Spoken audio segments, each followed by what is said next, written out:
पे आधारित एक शक्तिशाली टूल और फ्रेमवर्क के साथ उसको लेने के लिए पूरे वीडियो को ध्यान से देखिए। कृष्ण कंफर्म करते हैं माइंड कंट्रोल के विषय में बहुत कुछ गीता के अंदर। पहला मैं श्लोक लेता हूं, विषयाविनी वर्तन्ते निराहारस्य देहिनाम रसवर्जम रसोपस्य परम दृष्टा निवर्तते। कृष्ण क्या कहते हैं? You can not discard the lower emotion unless you develop a higher emotion. You can not discard the lower consciousness unless you develop a higher consciousness, right? So develop a higher consciousness to discard the lower one. एक बार और, पीछे मैंने एक sex attachment वाले video में similar श्लोक पर चर्चा किया था।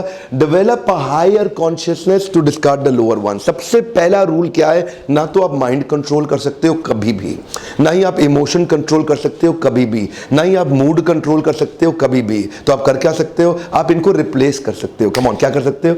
रिप्लेस। जैव धर्म में ठाकुर भक्ति विनोद ने 5 प्रकार की चेतनाओं के विषय में चर्चा की थी। आच्छादित, संकुचित, मुकुलित, विकसित और पूर्ण विकसित। ये 5 प्रकार की चेतनाएं होती हैं। पूर्ण विकसित is the highest level of transcendental consciousness.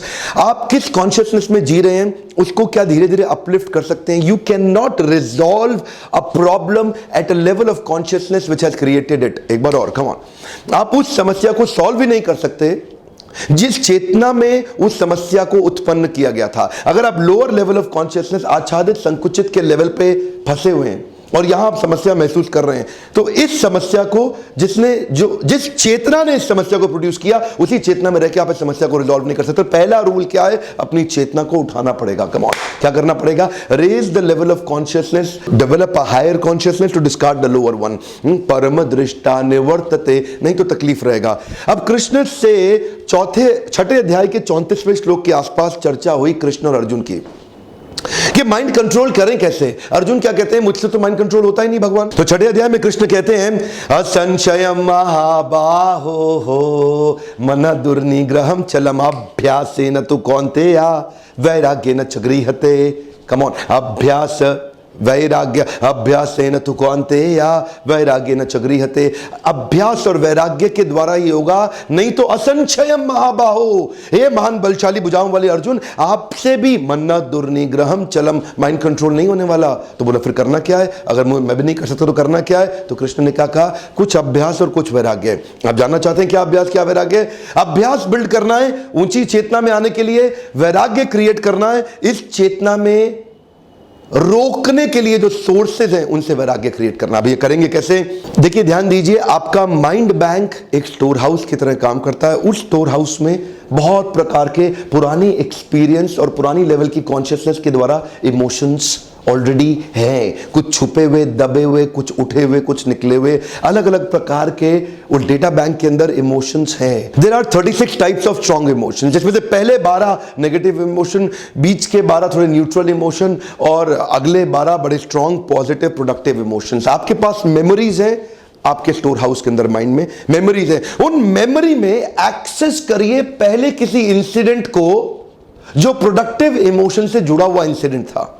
अब मैं फ्रेमवर्क दूंगा, अभी पूरा समझ में नहीं आएगा आपको जब तक पूरा वीडियो नहीं देखते। पूरा वीडियो देखिए, रुके भी साथ में, मेरे साथ ही रहिए। अभी आप एक फ्रेमवर्क देने वाला हूं।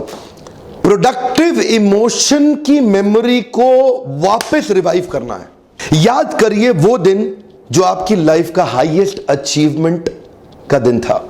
याद करिए कोई ऐसा दिन जिस दिन आप बहुत प्रोडक्टिव, बहुत सक्सेसफुल और बहुत ही कॉन्फिडेंट महसूस किए थे। याद करिए कोई ऐसा दिन जिस दिन आपने कोई बहुत बड़ी अचीवमेंट को हासिल किया था। उस दिन आपके आसपास क्या हो रहा था, उस मेमोरी बैंक से उसको ढूंढ के निकालिए।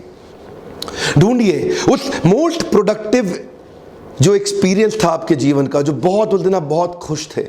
आपने उस दिन बहुत कुछ अचीव किया था अपनी लाइफ में, आपके लोग बहुत तारीफ कर रहे थे। याद करिए। अब 3 चीजें, मैं 3 प्रश्न दे रहा हूं।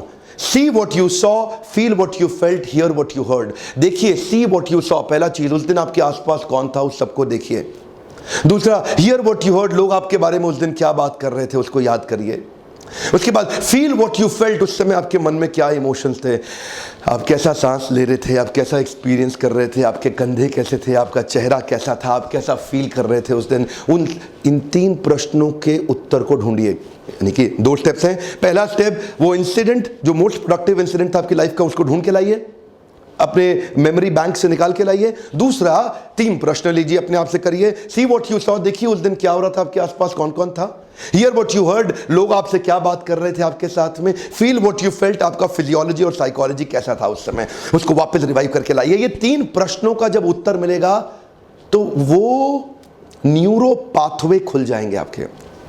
क्या खुल जाएंगे? न्यूरो पाथवे खुल जाएंगे। अब आपके मेमोरी बैंक से वो वापस आकर के आपके कॉन्शियसनेस में बड़ा होने लग जाएगा। उस समय की जो कॉन्शियसनेस थी वो कॉन्शियसनेस तुरंत वापस आ जाएगी, और वो कॉन्शियसनेस आते ही आप अपने माइंड को, अपने मूड को, अपने इमोशन को डेवलप कर जाएंगे। उस एलिवेटेड कॉन्शियसनेस पे फिर से वापस आ जाएंगे, और उस एलिवेटेड कॉन्शियसनेस से उस most productive consciousness, most productive memory जिसको आप ट्यून इन कर गए। एफएम चैनल, एक समय में एक शहर में 7-8 एफएम चैनल चल रहे होते हैं।